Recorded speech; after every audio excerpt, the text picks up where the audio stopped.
Great win. I mean, Georgia Tech's it's a big rivalry game, of course, for us, and our fans came out and supported us and created a great atmosphere in the building. And I think they're really good, and they were really prepared, and it was a heck of a game. It could have gone either way. We're really fortunate that we got a win. We protected our home court, and I thought we showed a lot of resilience in the second half, especially the guys that came off the bench to start the game. And I thought Jordan Ross played really well. Blue Kane made some huge plays. We've got so much to clean up.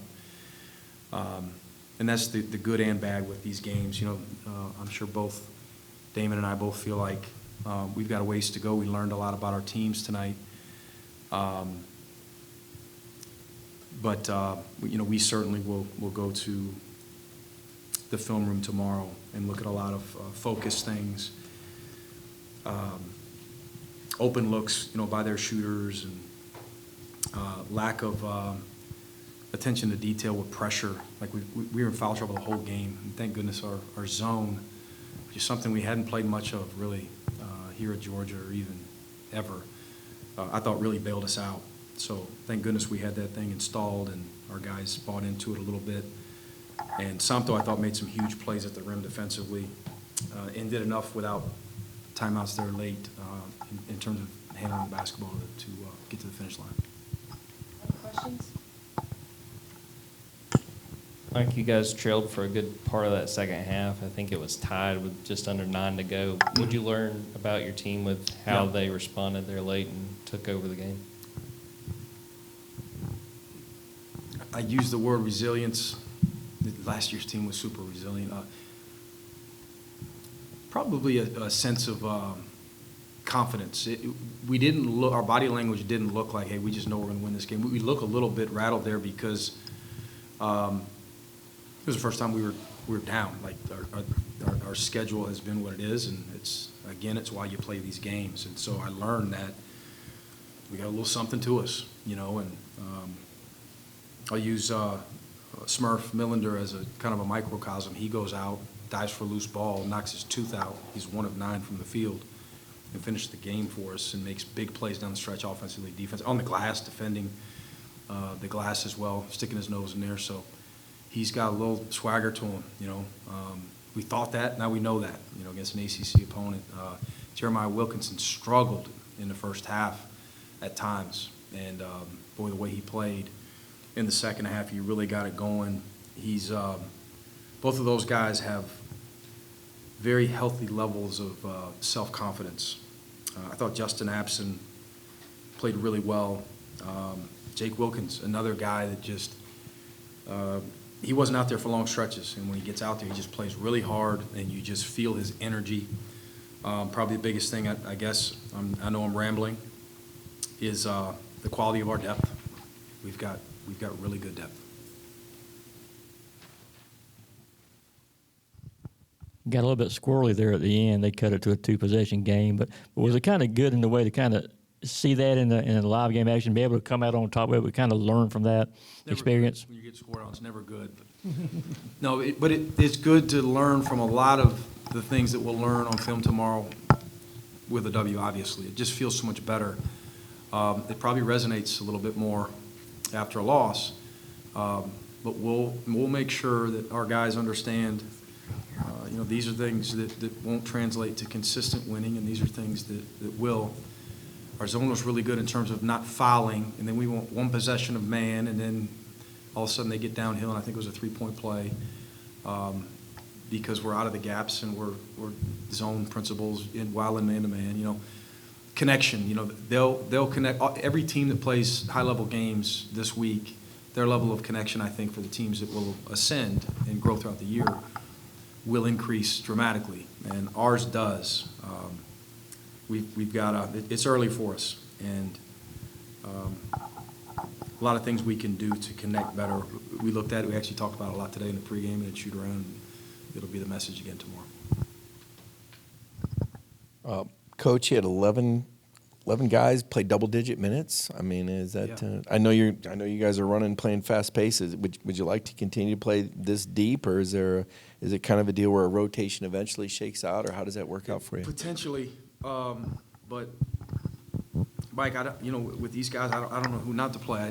I like these guys, and assuming all 11 continue to grow and connect and get better together, I'd like to play 11. But if we have 9 that ascend, then so be it. That kind of break away from the pack. But I hope that we can be this deep here in January and February. We've got talented freshmen. We've got a couple older guys coming off the bench. We've got depth in our backcourt. And I just think with these 11, on a night where you've got 8 or 9 that play really well, we could probably beat some pretty good teams like tonight. How did Blue getting in a little bit of foul trouble early complicate things, and then to follow that up, how big he was late in this game to play team? We've got safeties and we've got crashers, and so we played a little bit different there for the first time, where we had a couple lineups that weren't very didn't have a lot of offensive rebounding prowess, and then we had a couple lineups out there where probably put us in jeopardy a little bit with defensive transition, and we hadn't seen that, in games when you're up 20 or 30, and you kind of make it cookie cutter with your lineup. So we were able to overcome that a little bit, but we've got to be more mature with big plays. So first layup of the game we scored, and you guys have seen us play in both of our exhibitions and 3 other mid-majors. I mean, this was our 6th game, and our first basket we scored, everybody jogs back because we have our student section and 7,000 or 8,000, however many people were in here, yelling and screaming. It was a great environment, gets loud, and all of a sudden that's not what we do, though, So then we're kind of a step slow while we're trying to increase our pressure, and then we're fouling. And I thought they did a really good job with the press attack, and they've got good guards and good shooters. But I'd like to see us stay in character, whether we're in Steg or we're on the road, whether we're up, whether we're down, and this team's got a ways to go in that regard. I was going to ask you about defensive transition, but I guess a lot of that maybe had to do with some foul trouble and not having them out there. Yeah, but I thought Justin did a good job blocking a couple, if I'm not mistaken, and being a presence there. Kareem is a good shot blocker, but we also have Kareem in his defense switching a lot of stuff on the perimeter because he's such a versatile defender. He literally is guarding 5 positions at times. So when he's out there and he's switching stuff, and all of a sudden we've got a small guy at the rim, that was exposed a couple times. And all of these things we'll continue to evaluate as a staff, game to game. But 11, there's a lot of positives to it, but there's a lot to it as well that we'll have to continue to sift through as a staff to see how we can best utilize these 11, assuming it stays at 11, and how to best have these guys play to their strengths offensively and defensively. Coach, what do you have to say about the fouls racking up? It felt kind of like herky-jerky around middle of the game. There wasn't really a flow. Yeah. Did that have something to do with a lot of missed threes coming out of half? I don't think so. I really don't.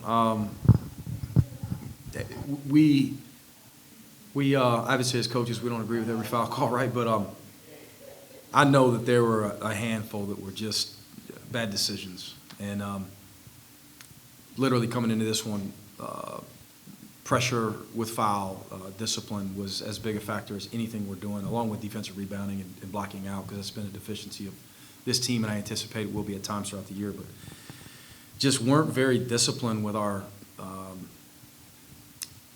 fouling, grabbing, just giving the officials obvious reasons to call. And as a pressure team, and a team that extends 94 feet, even though we didn't do a great job of that tonight, you're going to fall into a few of them. You're just naturally with our style of play and the amount of possessions. So the undisciplined ones we've got to get a lot better with. One more question for Coach.